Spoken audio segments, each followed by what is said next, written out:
So പഠിക്കാൻ പോകുന്നത് കർണാട്ടിക് യുദ്ധങ്ങളെ കുറിച്ചാണ്. കർണാട്ടിക് യുദ്ധം.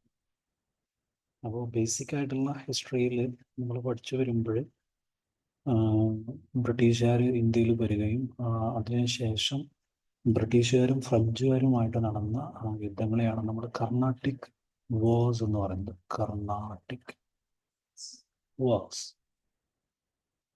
ഈ കർണാട്ടിക് വാർസ് പ്രധാനമായിട്ട് മൂന്നെണ്ണാണുള്ളത്. ഫസ്റ്റ് കർണാട്ടിക് വാർ ഉണ്ട്, സെക്കൻഡ് കർണാട്ടിക് വാർ ഉണ്ട്, ആൻഡ് തേർഡ് കർണാട്ടിക് വാർ.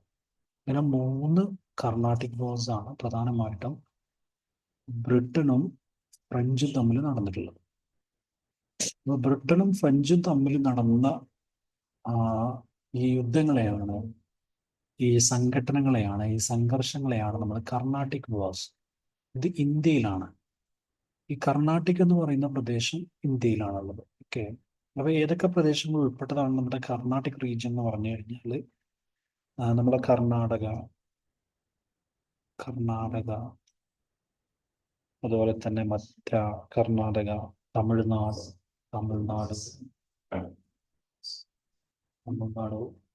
ആന്ധ്രാപ്രദേശ്. ഈ പ്രദേശങ്ങൾ ഉൾപ്പെട്ട ഭാഗങ്ങളെയാണ് നമ്മൾ കർണാട്ടിക് റീജിയൻ എന്ന് പറയുന്നത്. കർണാട്ടിക് റീജിയൻ. ഈ ഭാഗത്ത് വെച്ചിട്ടാണ് ബ്രിട്ടീഷുകാരും ഫ്രഞ്ചുകാരും തമ്മിൽ ഈ കർണാട്ടിക് വാർസ് വന്നിട്ടുള്ളത്. അപ്പോൾ അത് നമ്മൾ മൂന്ന് പ്രധാനപ്പെട്ട കർണാട്ടിക് വാർസ് ആയിട്ടാണ് പഠിക്കാൻ പോകുന്നത്. ഓക്കെ. അപ്പോൾ നമ്മൾ ഇന്നത്തെ ഈ ഒരു സെഷനിൽ നമ്മൾ പഠിക്കാൻ പോകുന്നത് ഫസ്റ്റ് കർണാട്ടിക് വാറാണ്. ഫസ്റ്റ് കർണാട്ടിക് വാർ. ഓക്കെ. അപ്പോൾ അടിസ്ഥാനപരമായിട്ട് ഒരു കാര്യം മനസ്സിലാക്കേണ്ടത്, ഇപ്പോൾ ബ്രിട്ടീഷുകാർ അല്ലെങ്കിൽ യൂറോപ്യൻസ് നമ്മളുടെ ഇന്ത്യയിലേക്ക് വന്ന് അവർ വാണിജ്യ ആവശ്യത്തിനും പിന്നീട് അവർ ആധിപത്യം സ്ഥാപിക്കുകയൊക്കെ ചെയ്തിട്ടുണ്ട്. അപ്പൊ അങ്ങനെ രണ്ട് പ്രബലമായിട്ടുള്ള യൂറോപ്യൻ ശക്തികളാണ്. ഒന്ന് ഫ്രഞ്ച് എന്ന് പറയുന്നത്, ഫ്രാൻസും. രണ്ട് ബ്രിട്ടനും. ഈ ഫ്രാൻസിൽ നമ്മുടെ ഇന്ത്യയിൽ അവരുടെ വാണിജ്യ കേന്ദ്രം എന്ന് പറയുന്നത് പോണ്ടിച്ചേരി ആയിരുന്നു. പോണ്ടിച്ചേരി ആണ് കേന്ദ്രീകരിച്ചാണ് നമ്മുടെ ഫ്രാൻസ് അവരുടെ വാണിജ്യം നടത്തിയിരുന്നത്. ബ്രിട്ടൻ ആണെങ്കിൽ മദ്രാസ് കേന്ദ്രീകരിച്ചുമാണ്. ഇത് അടിസ്ഥാനപരമായിട്ടൊന്ന് മനസ്സിലാക്കുക. അപ്പോൾ മദ്രാസിൽ ആധിപത്യം ഉണ്ടായിരുന്നത് ബ്രിട്ടനും, പോണ്ടിച്ചേരിയിൽ ആധിപത്യം ഉണ്ടായിരുന്നത് നമ്മളുടെ രാജ്യമായിരുന്നു. ഇനി എന്താണ് സംഭവിക്കുന്നത്, എന്താണ് നമ്മുടെ ഈ യുദ്ധത്തിനുണ്ടാകുന്ന കാരണങ്ങൾ, ഫസ്റ്റ് കർണാട്ടിക് വാർ എങ്ങനെയാണ് സംഭവിക്കുന്നത്, ഓക്കെ, ആണ് നമ്മൾ പരിശോധിക്കാൻ പോകുന്നത്. നോക്കൂ, ഫസ്റ്റ് കർണാട്ടിക് വാർ സംഭവിക്കുന്നത് 1746 മുതൽ 1748 വരെയുള്ള പീരീഡിലാണ്. 1746 ടു 1748 വരെയുള്ള പീരീഡിലാണ് നമ്മുടെ ഫസ്റ്റ് കർണാട്ടിക് വാർ സംഭവിക്കുന്നത്. ആ ഒരു പീരീഡ് മനസ്സിലാക്കി വെക്കുക. 1746 മുതൽ 48 വരെയാണ്. ഇപ്പോൾ ഇവിടെ എന്താ സംഭവിച്ചത് എന്ന് നമ്മൾ മനസ്സിലാക്കാൻ പോവുകയാണ്. അതിന്റെ മുന്നേ നമ്മളൊരു കാര്യം മനസ്സിലാക്കുന്നത്, ഈ പീരീഡിൽ ഫ്രഞ്ച് ഈസ്റ്റ് ഇന്ത്യ കമ്പനിയുടെ ഗവർണർ എന്ന് പറയുന്നത് ഡ്യൂപ്ലെക്സ് എന്ന് പറയുന്ന വ്യക്തിയായിരുന്നു. ബ്രിട്ടീഷ് ഈസ്റ്റ് ഇന്ത്യ കമ്പനിയുടെ ഗവർണർ എന്ന് പറയുന്നത്, അതല്ലെങ്കിൽ അവിടുത്തെ ഗവർണറായിട്ട് ചുമതല ഉണ്ടായിരുന്നത് ലാബോ ഡ്രൈവിനായിരുന്നു.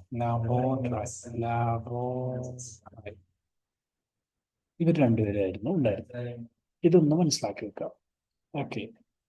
ഇനി എന്താണ് ഈ ഒരു കർണാട്ടിക് വാറിന്റെ കാരണമായിട്ട് നമ്മൾ മനസ്സിലാക്കേണ്ടത്? ഇങ്ങനെ ഒരു വാർ പൊട്ടിപ്പുറപ്പെടാൻ ഉണ്ടായ കാരണം എന്തായിരുന്നു, അതാണ് നമ്മൾ പരിശോധിക്കാൻ പോകുന്നത്. ഓക്കെ. യൂറോപ്പില് ഇവിടെ അല്ല ഇതിന്റെ കാരണം വരുന്നത്, യൂറോപ്പിലാണ് വരുന്നത്. യൂറോപ്പില് എന്ത് സംഭവിച്ചു? ഓസ്ട്രിയ എന്ന് പറഞ്ഞ രാജ്യത്തെ ചൊല്ലി അല്ലെങ്കിൽ പ്രദേശത്തെ ചൊല്ലി ബ്രിട്ടനും ഫ്രാൻസും തമ്മിൽ തർക്കമുണ്ടാകുകയും യുദ്ധം ഉണ്ടാവുകയൊക്കെ ചെയ്തു. അപ്പൊ അത് പിന്നീട് വളരെ ദീർഘമായ അല്ലെങ്കിൽ ഭയങ്കര കലുഷിതമായ സംഘട്ടനത്തിലേക്ക് പോവുകയാണ്. ഇത് ആരംഭിച്ചത് 1740-ലാണ്. 1714 യൂറോപ്പില് ഓസ്ട്രിയ ചൊല്ലി ബ്രിട്ടനും ഫ്രാൻസും തമ്മിൽ തർക്കമുണ്ടായി, പ്രശ്നമായി, അത് യുദ്ധത്തിലേക്ക് കലാശിച്ചു. അതിനെ തുടർന്ന് അതിന്റെ അനുരണനങ്ങൾ എന്നുള്ള രീതിയിൽ 1746 ഇതിന്റെ ഭാഗമായി ഇന്ത്യയിലേക്കും വ്യാപിക്കുകയാണ്. ഇത് ഇന്ത്യയിലേക്കും വ്യാപിപ്പിക്കുകയാണ്. അപ്പോ ബ്രിട്ടനും ഫ്രാൻസും തമ്മിലുള്ള യൂറോപ്പിലെ പ്രശ്നം 1746 ആയപ്പോഴേക്കും ഇന്ത്യയിലേക്കും കൂടെ വ്യാപിപ്പിച്ചു. അങ്ങനെ ഇന്ത്യയിലും ഈ യുദ്ധം ആരംഭിക്കുകയാണ്. ആ യുദ്ധമാണ് കർണാട്ടിക് വാർ എന്ന് പറയുന്നത്. ആ യുദ്ധമാണ് കർണാട്ടിക് വാർ എന്ന് പറയുന്നത്. കർണാട്ടിക് വാർ ആരൊക്കെ തമ്മിലാണ്? ഫ്രാൻസും ബ്രിട്ടനും തമ്മിലാണ്. എന്താണ് സംഭവിച്ചത്? ഇവിടെ ഈ കർണാട്ടിക് പ്രദേശത്തിലെ നമ്മൾ പറഞ്ഞു അല്ലെ, കർണാട്ടിക് ഏരിയ ഏതൊക്കെയാണ് വരുന്നത്? തമിഴ്നാട്, ആന്ധ്ര ഉൾപ്പെടെയുള്ള പ്രദേശങ്ങളാണ് കർണാട്ടിക്കിൽ വരുന്നത് അല്ലെ.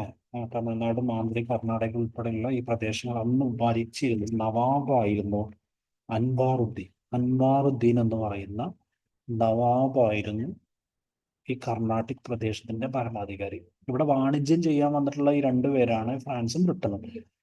എന്നാൽ ഈ അൻവാറുദ്ദീൻ എന്ത് ചെയ്തു? അദ്ദേഹത്തിന്റെ പ്രദേശത്ത് ഈ രണ്ട് യൂറോപ്യൻ ശക്തികൾ തമ്മിൽ പ്രശ്നമുണ്ടാക്കുന്നത്, യുദ്ധമുണ്ടാക്കുന്നത് തടയുകയാണ്. അപ്പൊ അതിനെ തടഞ്ഞതിനെ തുടർന്ന് എന്ത് ചെയ്തു?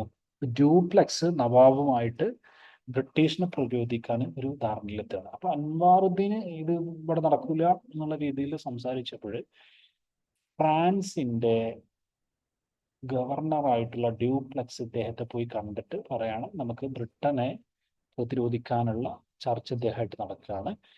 ഇതേ പ്രകാരം എന്ത് ചെയ്യുന്നു? ബ്രിട്ടനും അൻവാറുദ്ദീനെ സമീപിക്കുകയാണ്. ലാബോ ഡ്രൈവും എന്ത് ചെയ്യാണ്? നമ്മുടെ അവിടുത്തെ നവാബായ, കർണാടകയിലെ നവാബായ അൻവാറുദ്ദീനെ സമീപിക്കുകയാണ്. അപ്പൊ എന്താ സംഭവിച്ചതെന്ന് വെച്ച് കഴിഞ്ഞാൽ അൻവാറുദ്ദീന് ബ്രിട്ടന് നിരുപാധികമായിട്ട് പിന്തുണ കൊടുക്കുകയാണ്. ബ്രിട്ടന് നിരുപാധികമായിട്ട് പിന്തുണ കൊടുത്തു. ആര്? അൻവാറുദ്ദീന്. ഫ്രാൻസിന്റെ പിന്തുണ പിൻവലിക്കുകയാണ് ചെയ്തിട്ടുള്ളത്. അപ്പൊ അങ്ങനെ വന്നപ്പോൾ എന്ത് സംഭവിച്ചു? ബ്രിട്ടനും ഫ്രാൻസും തമ്മിലുള്ള യുദ്ധം, മദ്രാസ് ഫ്രഞ്ച് പിടിച്ചെടുക്കുകയാണ്. അതിന്റെ കാരണം എന്താണെന്ന് വെച്ച് കഴിഞ്ഞാൽ, ഇത് മനസ്സിലാക്കിയ ഫ്രാൻസിലെ ഡ്യൂപ്ലെക്സ് എന്ന് പറയുന്ന ഗവർണർ മൗറീഷ്യസിലെ ഗവർണറെ ഇങ്ങോട്ട് വിളിക്കുകയാണ്. മൗറീഷ്യസിലെ ഗവർണറെ അദ്ദേഹത്തെ സഹായിക്കാൻ വേണ്ടി വിളിക്കുകയും അദ്ദേഹം വരികയും അതേ തുടർന്ന് ബ്രിട്ടൻ ഫ്രാൻസും തമ്മിൽ യുദ്ധം നടക്കുകയും ഇതിന്റെ ഭാഗമായിട്ട് പറഞ്ഞ ഈ മദ്രാസ് പ്രവിശ്യ, ഈ മദ്രാസ് പ്രദേശം ഫ്രാൻസ് പിടിച്ചെടുക്കുകയാണ്. അങ്ങനെ ബ്രിട്ടന് പൂർണ്ണമായിട്ടും ഈ ഒന്നാം കർണാട്ടിക് യുദ്ധത്തില് പരാജയം ഏറ്റുവാങ്ങുകയാണ്. പിന്നീട് 1748, അതായത് ഈ യുദ്ധത്തിന്റെ ഏകദേശം അവസാന ഘട്ടമാകുമ്പോൾ 1748 ആകുമ്പോഴേക്കും 1748 യൂറോപ്പിൽ എന്ത് സംഭവിച്ചു? ആക്സ്ലേ ചാപ്ലി ഉടമ്പടി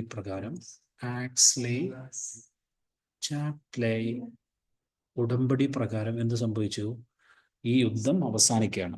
അതായത് നമ്മളുടെ യൂറോപ്പില് ഈ ഓസ്ട്രിയയെ ചൊല്ലിയിട്ടുള്ള പ്രശ്നം ആക്സ്ലേ ചാപ്ലി ഉടമ്പടി പ്രകാരം അവസാനിക്കുന്നു. അങ്ങനെ ഓസ്ട്രേലിയയുടെ ആക്സഷൻ, പിന്തുടർച്ചാ അവകാശത്തെ സംബന്ധിച്ചുള്ള തർക്കം അവിടെ അവസാനിക്കുകയും ഫ്രാൻസ് എന്ത് ചെയ്തു? മദ്രാസിന് ബ്രിട്ടന് വിട്ടുകൊടുക്കുകയും ചെയ്തു. അപ്പൊ അവിടെ യുദ്ധം അവസാനിച്ചപ്പോൾ ഇന്ത്യയിലും യുദ്ധം അവസാനിച്ചു. അതേ ചൊല്ലി ഫ്രാൻസ് എന്ത് ചെയ്തു? ഫ്രാൻസ് പിടിച്ചടക്കപ്പെട്ട മദ്രാസിന് ബ്രിട്ടന് വിട്ടുകൊടുക്കുകയും ചെയ്യുന്ന ഒരു എന്താ പറയുക, സമവായത്തിലേക്ക് എത്തിച്ചേരുന്നു നമുക്ക് മനസ്സിലാക്കാൻ കഴിയും.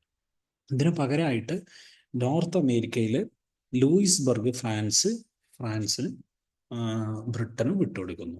ഓൾറൈറ്റ്. അപ്പൊ ഈ രീതിയിൽ എന്ത് ചെയ്യാണ്? നമ്മുടെ ഫസ്റ്റ് കർണാട്ടിക് വാർ അവസാനിക്കുകയാണ്. ഓക്കെ, സോ ഇതാണ് കർണാട്ടിക് വാറിന്റെ ഒരു നക്ഷൽ. നമ്മൾ ഇനി ഇതിൽ ഓർത്തു വെക്കേണ്ട ഒരു പോയിന്റ് ഒന്നും കൂടെ റിവ്യൂ ചെയ്യാണ്.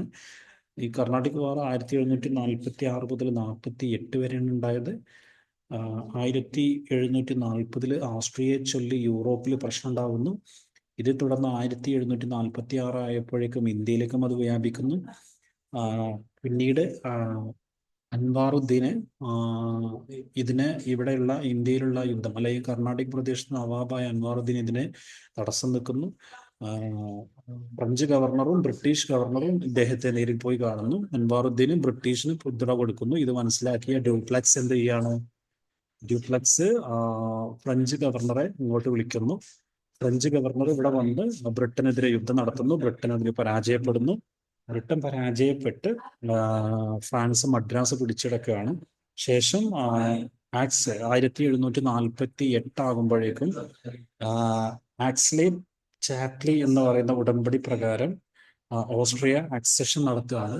ഈ ഓസ്ട്രിയൻ ആക്സഷനിലൂടെ എന്ത് സംഭവിക്കുന്നു? നമ്മളുടെ മദ്രാസ് ഓസ്ട്രിയൻ ആക്സഷനിലൂടെ ഇവർ സമവായത്തിൽ എത്തുകയും ഇത് സംഭവിക്കുകയാണ്. നമ്മളുടെ ബ്രിട്ടന് മദ്രാസ് ഫ്രാൻസ് വിട്ടെടുക്കുകയും ചെയ്യുന്ന രീതിയിലേക്ക് എത്തുകയാണ് ചെയ്യുന്നത്. അപ്പൊ ഈ പറയുന്ന രീതിയിലാണ് ഈ ഒരു ഫസ്റ്റ് കർണാട്ടിക് വാർ അവസാനിക്കുന്നത്. Okay, so thank you for listening.